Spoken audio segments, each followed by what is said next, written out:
Ang mundo ay balot ng kadiliman. Walang demonyo sa impyerno dahil nandito lahat sila sa lupa kasama natin. Ang iba sa kanila ay mga anino sa likod ng mga taong may matataas na katungkulan na nagsisilbing puppet nila. Makinig ka. Kailangan mong mapanood ang video na ito dahil napaka-controversial ng ibabahagi ko dito. Hindi ito typical na video tungkol sa mga religious topics. I-download nyo agad ang video na ito sapagkat mataas ang posibilidad na i-delete ito ng YouTube. Dahil ang video na ito ay hindi typical na religious sermon lang o gaya ng mga napapanood nyong religious contents dito sa YouTube. Hindi ako maglalagay dito ng mga Bible verses o mga biblical reference. You see, kung mayroong red pill awakening, ang pagkakaroon ng kamalayan tungkol sa brainwashing na ginagawa ng society sa mga kalalakihan, ang video naman na ito ay tinawag kong spiritual awakening. And no, hindi ito tungkol sa mga religious debates and sermons. Hindi rin ito tungkol sa kung sino ang totoong relihiyon at hindi. Wala akong panahong pagtalunan ng mga yan. Sa spiritual awakening na ito, ibubunyag ko sa inyo ang mga bagay tungkol sa spiritual warfare na nangyayari sa buong mundo na hindi nyo namamalayan. Dahil maraming tao ang walang kamalayan na unti-unti na pala silang dinedemonyo ng mga nakaupo sa taas. Maniniwala ka ba kung sasabihin ko sa iyo ang mundo ay pinapatakbo ng mga demonyong nagtatago sa mukha ng mga tao, mayayaman at mga makapangyarihang bansa, gobyerno at politika? Isa lang yang malaking palabas. Truth of the matter is, mga puppet lang lahat ng yan. May mga tao na nagtatago sa dilim na silang tunay na namumuno sa pagtakbo ng mundo. Pansinin nyo, kapag may isang tao ang nag-expose sa kanila, kinakancel nila ito. Pinapalabas nila na baliw o tinatawag na conspiracy theorist lang lahat ang mga pinagsasasabi niya. Para ano? Para alisan ng kapangyarihan na ibunyag ang katotohanan upang hindi siya paniwalaan ng tao. Ganyan din sa akin. Pwede nilang i-delete ang video na ito o kaya naman ay atakihin ako ng mga galamay nila. Kaya nga ginawa kong faceless ang channel na ito dahil isa yan sa mga main reason bago ko pa i-upload ang unang video sa channel na ito. Alam ko na agad na magiging controversial ang mga sasabihin ko rito, and if they have my face, they can easily silence me. You see, hindi lang sila basta nagtatago sa dilim. May mga propaganda, manipulation, brainwashing, at kung ano-ano pang mga plano sila kung paano lilinlangin ang sangkatauhan tungo sa pagkasira ng kanilang mga kaluluwa at tuluyang mapasailalim sa kamay ng demonyo. Kung ano-ano iyon, iyan ang i-expose ko sa inyo. Global emasculation. Ito ang una nilang hakbang.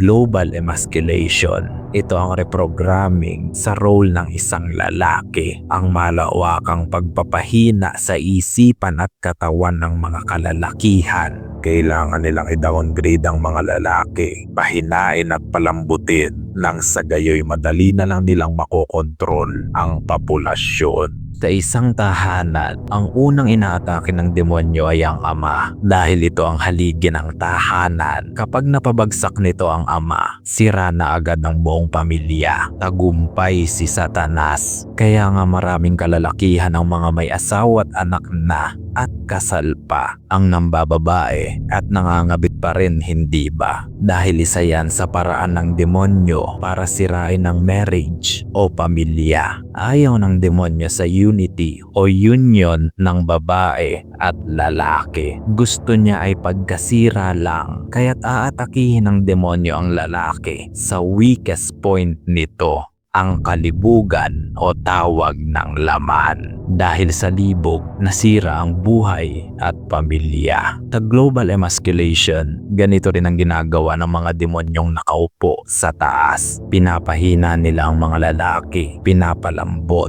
at pinopromote pa nila ang pagiging binabae, demoralization, at demonizing tactics. Sasabihin na toxic ang pagiging masculine bilang form of brainwashing. Para nga naman mas madali nilang makokontrol ang lahat kapag wala nang kayang lumaban against sa kanila. Kapag malalambot na ang mga lalaki, edi wala nang mag-aaklas. Alam mo ang tinutukoy ko dyan, yung mga gender bullshit na yan, mga LGTB, Pride Chicken Month, everything is becoming gay. Call this video homophobic and cancel me, but I am with God. At ang mga aktong yan ay sa demonyo. Imagine celebrating the ultimate sin that led humans into eternal damnation. Ito pa ang malupit, ang bahaghari ay ginawa ng Diyos bilang sagisag ng kanyang covenant noon sa lumang tipan. Tapos gagawin yung kabakla ng kahulugan. Hindi ba't parang kalapastanganan na rin yan? But of course, you will never understand it because the devil is already ruling you. At ang malala pa dyan, igigil trip ka nila into thinking na toxic ang pagiging isang tunay na lalaki. Kaya nga naimbento ang salitang toxic masculinity kuno. Akala nyo naman maloloko nyo kami. Lahat naman ng yan, set up lang. At kayong mga sumusuporta dyan, ginagamit lang din kayong kasangkapan para sa global demonization nila. In short, puppets lang din kayo. Gender division.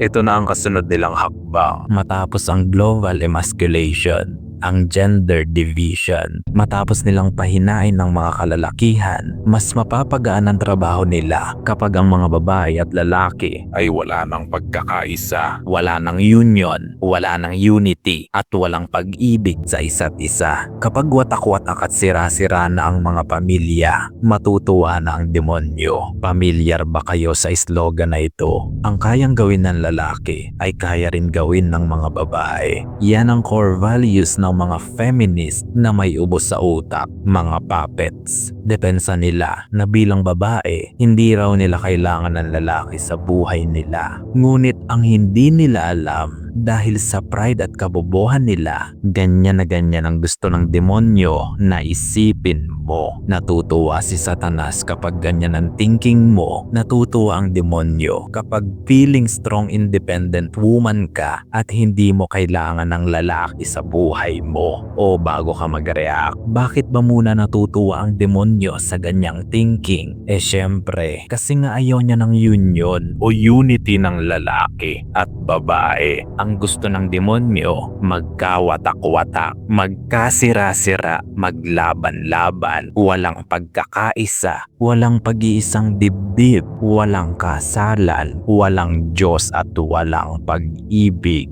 Gumising ka. Ginagago ka ng demonyo kung ang mindset mo ngayon ay hindi mo kailangan ng lalaki sa buhay mo o babae sa buhay mo. Kung isa kang lalaki at ang mindset mo ay hindi mo rin kailangan ng babae, biktima ka rin ng demonyo. Nagiging prideful ka kung inaakala mong kaya mong mabuhay na kulang ng isang tadyang. Pero syempre, i-justify mo yan na kaya mo bilang lalaki dahil nasa utak mo na ang demonyo. Ano bang mapapala mo kung ipagsisigawan mo hindi mo kailangan ng babae para mabuhay? Hangal. Nagmumukha ka lang tampuhing lalaki na isip bata. Huwag kang magpauto sa demonyo. Ang nais ng Diyos ay magkaisa ang babae at lalaki sa ngalan niya. Dahil ang Diyos ay pag-ibig, tapos magmamatigas ka dyan na hindi mo kailangan ng babae.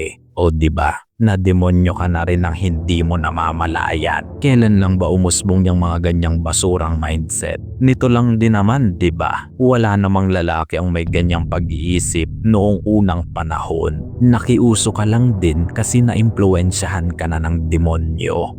Ngayon, kung ang mga naririnig mo ay puro patungkol sa paglaban-laban at paligsahan sa pagitan ng babae at lalaki, walang duda, ito ay sa demonyo lahat. Layunin nitong paglabanin ng babae at lalaki, imbes na pag-isahin, isang devil's propaganda at satanic agenda. Gumising ka. Kids reprogramming.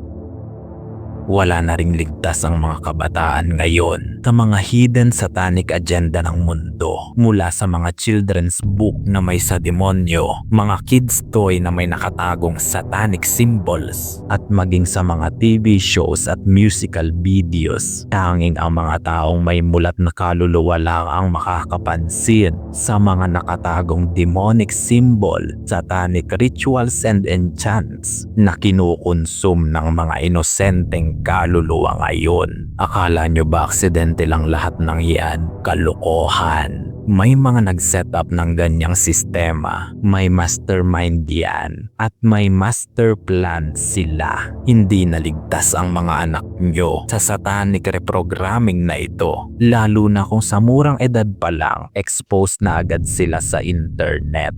Target nila ang mga kabataan kasi madali lang nila itong mauuto at mapapaniwala. Mura pa ang isipan ng mga yan. Sa mga western countries, laganap na yung sistemang yan, at ang nakakaawa, mismo ang mga eskwelahan pa ang nagiging conditioning ground ng mga demonyong ito. Kawawa ang mga kabataan. Kaya kung may anak ka at mahal mo ito, bantayan mo. Baka hindi mo namamalayan, demonyo na pala ang nagpapalaki sa kanya.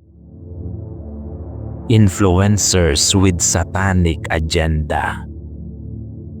Marami rin ako nakikitang influencer dito sa social media na may mga satanic agenda, kaya nga galit na galit ako sa kanila. Siguro ang iba sa kanila ay miyembro o kaya naman ay wala ring awareness sa ginagawa nila. Hindi ako magpapangalan dahil masyadong madrama yan. Ngunit dapat alam mo kung taliwas na ba sa kalooban ng Diyos ang itinuturo nila. Ang isang mainstream ngayon ay ang mga influencer na nagtuturo ng mga kalaswaan, mga lustful contents, kung paano magmanipula ng babae para makbembang, babae man o lalaki. Kung puro kahalayan ang contents nila, kademonyohan lahat ng yan. Kung hilig mo ay puro kalibugan, doon ka manood ng mga kahalayan. Tutal patapon na rin naman yata yung buhay mo, kaya wala ka ng pake. Kahit subconsciously i-convert ka ng mga demonyong yan, hindi mo na nga iniwasan, pinakisamahan mo pa. Akala mo ikinaastig mo yan, hindi mo alam yung kaluluwa mo disappointed na sa'yo. Gayon din naman, kung ang mga turo nila ay pasimpleng emasculation, nasa demonyo rin yan. Anumang uri ng pangungumbinsi na talikuran mo ang iyong pagkalalaki at maging binabae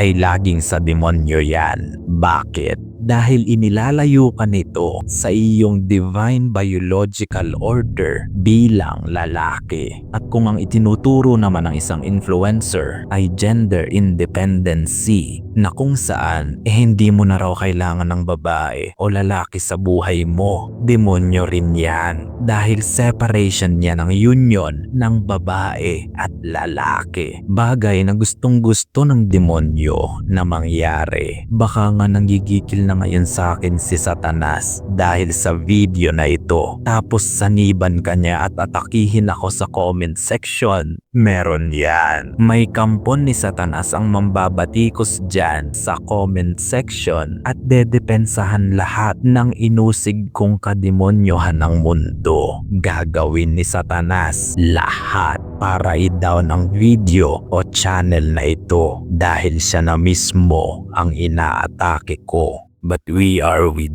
God and we will stand unfazed. Spiritual awakening.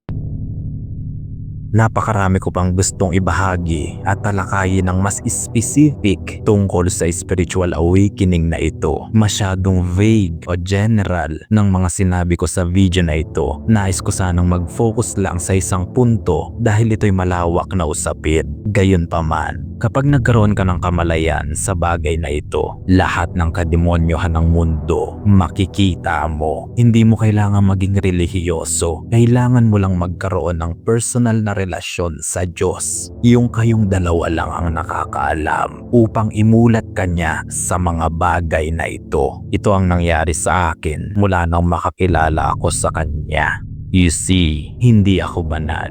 Hindi rin ako ganun kabait. I have my own shortcomings as a Christian. Minsan sa mga video ko, nakakaramdam ako ng guilt kung itutuloy ko ba ang sasabihin ko o hindi. Dahil alam kong makakasakit ako by telling the truth. I don't wanna sound religious because I'm not.